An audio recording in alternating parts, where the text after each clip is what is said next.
Hamtech, welcome back to my drone learning videos. Today I'm looking at Article 16 and risk assessments. I am a member of FPV UK and highly recommend you join that club.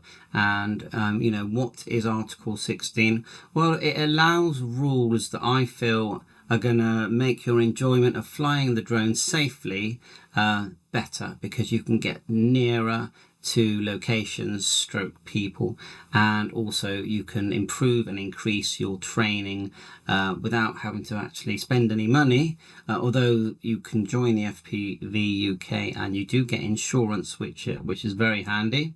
So let's just look at the risk assessment that they've got here. Now you can go to this link. I'm not logged in at the moment, so it's free to just go to this link and have a look and decide on the different benefits that FPV UK offer. But one of them is if you look here is a blank risk assessment template and an example risk assessment template. So if I just click that, and it's downloaded now, and then we're going to have a quick look here.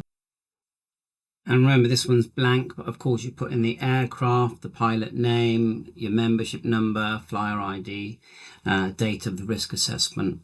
And if you scroll down, you can see here we've numbered each of the risks are numbered here. So you've got extremely improbable is number 2, remote is 3, and occasional and frequent.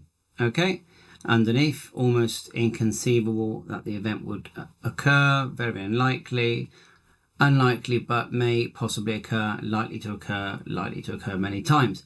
Okay, so let's just scroll up, just making sure you can see what I'm seeing. And so the hazard, for example, is an uninvolved person or an animal hit by a drone, and then you're listing risk, giving the number of the likelihood here, as you've seen, and then here's some action, because that's the whole point of a risk assessment, is you're working out what risks could take place. So for example, if you're at a campsite and you've got a campfire and you've got 10 Cub Scouts there, you need to take a risk assessment, because you've got to make sure that these Scouts are not, or Cubs are not going to get burnt by the fire. So what is it? Keep your distance, have someone monitoring the children, that kind of thing. It's a risk assessment. Same goes for the drone here, if you're going to take advantage of Article 16. So it says here, for example, I'll select a takeoff area which is at least 30 meters away from uninvolved people. If that's not possible, fly at another time. Don't fly in strong winds. Always keep the drone in the line of sight. Carry out a pre-flight check. So there's some examples, and you can scroll down here. Drone hit by a manned aircraft, and you've got the severity possibilities here. Okay, and then keep the drone below 400 foot, 120 meters at all times, which is definitely the rule anyway.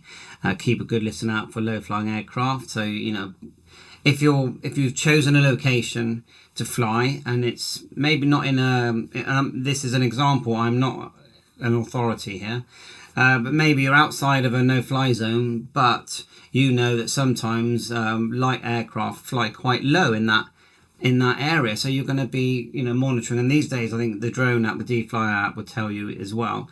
So this is just an example of risk assessment, and please give me feedback, because I'm not teaching here, I'm actually learning and reading and watching videos just like everyone else does, and absorbing that information so I can be the safest drone flying pilot that I can be, and be fully aware of the risks and the actions that I can take, because I'm responsible to minimize any problems, and then keep a good lookout for that, and so on. So there's your example of risks, and you're mainly thinking about risks to property. Risk number 1, I would say, risks to people, to property, people's privacy, and then also flying within those rules, because your standard rules would be 50 meters and in some cases 150 meters away from uninvolved people.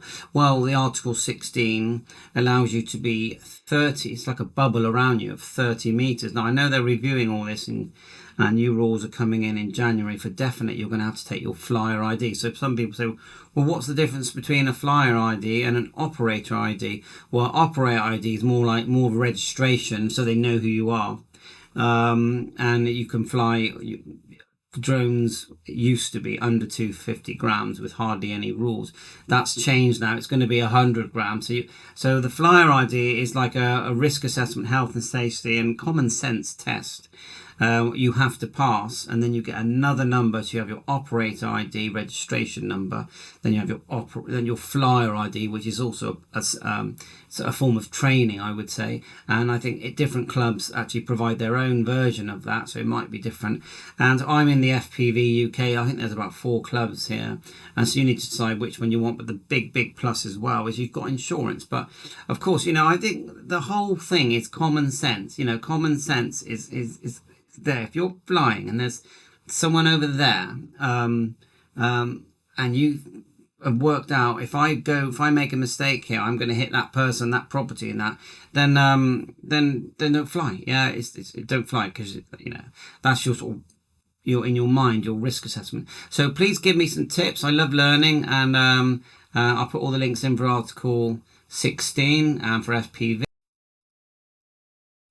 And the UK CAA, and there's the FPV site there, and you start to get the benefits here. Look, if you pay a bit extra, you get your card, CAA registration renewal service, you get an FPV sticker. But yeah, public liability, is that 5 million? Products, and then you drone hub, community, mentor, my hangout. It just goes on. There's a lot in this club that you will enjoy.